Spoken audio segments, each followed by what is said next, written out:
السلام علیکم، زه یم طارق ضیا صدیقی. تاسو ګورئ طارق کلیک یوټیوب چینل. پام اړوم د نن ورځې تازه لنډ او مهم خبرونو ته. د ولسمشر سره ملاتړ.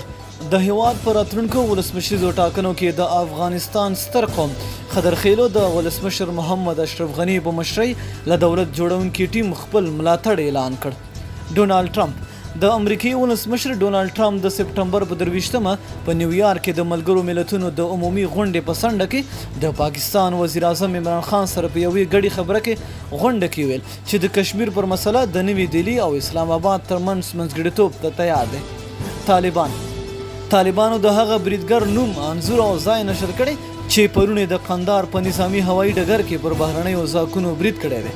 طالبانو ویلي دي چې صفي الله له ډېر وخت د یاد هدف په انتظار تېر کړی، خو نن ورته د دوی له لورې اجازه ورکړل شوه چې مازدیګر مهال خپل هدف ته ورسېده. حامد کرزی.